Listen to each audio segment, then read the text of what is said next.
Hey guys, welcome back to Rat Old Rat. All right, here we go. Andy Anderson.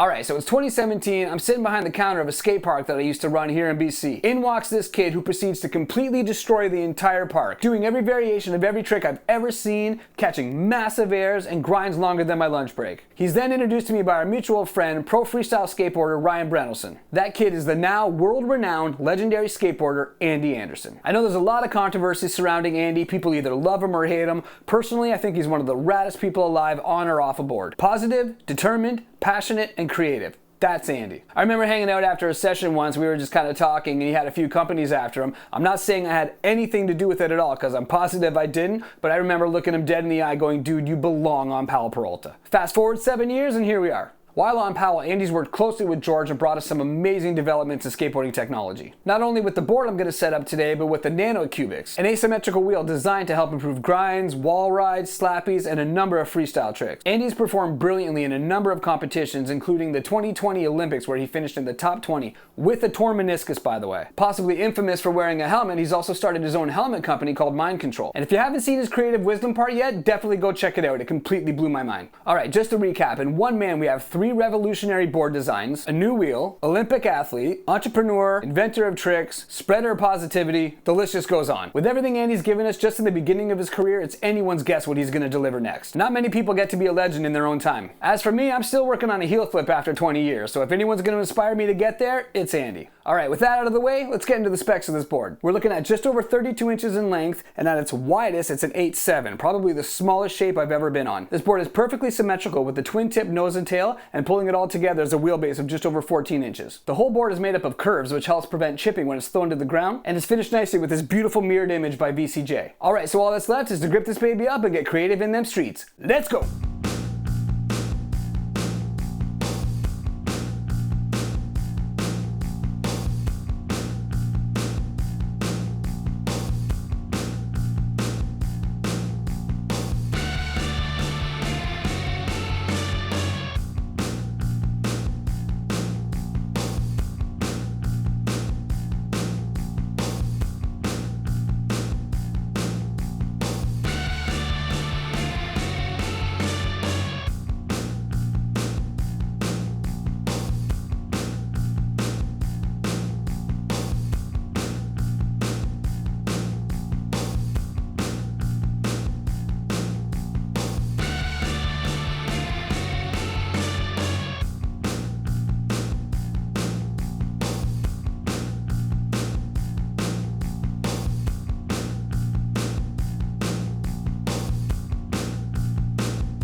Okay guys, so I put a few days into that board. This is not happening for me. It's way too small. Anybody that watches this channel knows I usually ride like at least a 9.5, anything bigger. I love a 10.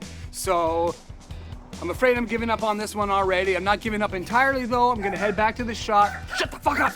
I'm gonna head back to the shop. I'm gonna go pick up the full size and then we're gonna get back on it and see if we can pull this off.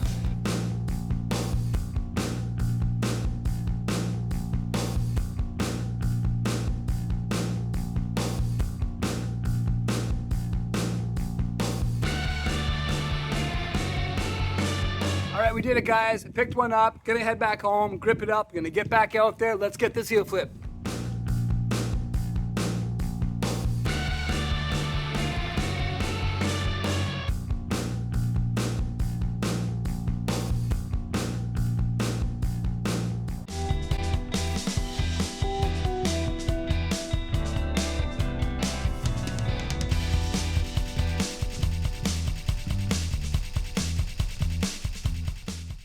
So this is actually really scary, you guys. I'm having a really hard time flipping the board over and committing and just catching this thing. I've yet to even really flip it. The one time I went for it, I cracked my skull. I decided to go up a board size, so we're here again. I've hit pretty much every obstacle in this park except for the little bank that I normally try these tricks on. My wife calls it procrastinating. She's right. So just hoping to get a little warmer and then see if we can actually go for one.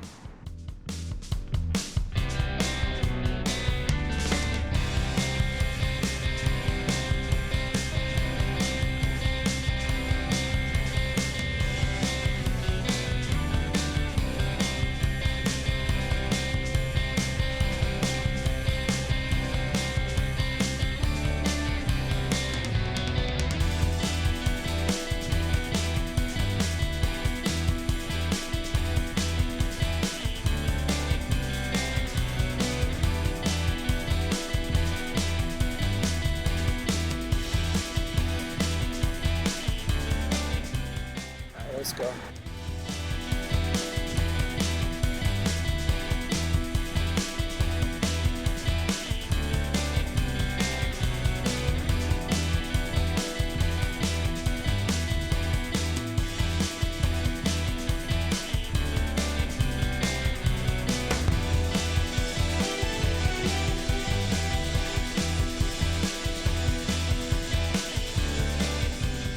All right, so no luck today. It's like day 6, week 2 or whatever. I honestly stopped counting. I'm just basically getting out 20 minutes here and there when I can. One thing I'm starting to remember, I'm starting to notice is that it's more of a toe flick than a heel flip. Like, I remember centering my foot with an ollie and then kind of flicking outwards. So I'm gonna try that again. I'm all out of time today, so I'm gonna head back to the park as quick as I can. Another thing I think is that if I try it on that mellow bank, there's something a little more comfortable about just rolling up, stopping, and coming back fakie than just moving straight forward. So I feel like if I try it on the bank, I might be a little more likely to commit. So we're gonna head back to the park, see if I can get it done there. I feel like I feel like I'm getting close.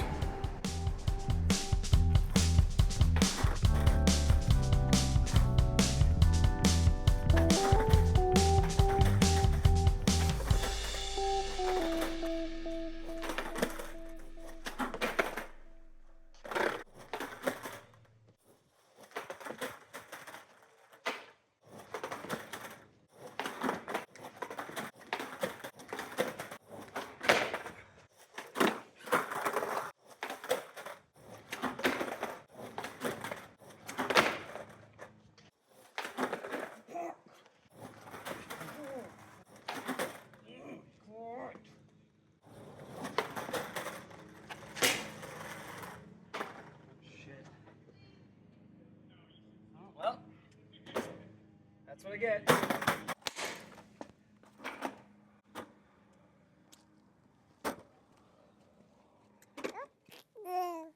Okay, buddy, so what happened? Your daddy got mad and I focused my board, right? I know, not cool, normally not my style. You know, when I was 15, I would have spent hour after hour until I had that trick on lock. In fact, that's exactly what I did.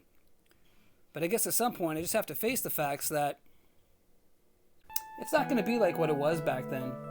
You know, I'm not going to do a 50-50 and then ollie back into the transition. I'm just not. But that's okay. Skateboarding was, and always is, about fun. That's not to say I don't want to try anything new, because skateboarding is also about progression. But I can't keep completely breaking myself over some delusion that it's going to go back to the way it was. Especially when I have a handful of tricks that I really enjoy doing. So whatever your age, whatever the terrain, whatever your style, remember, just go out and have fun. Go skate, get some. Until next time, guys, stay rad. And stay young.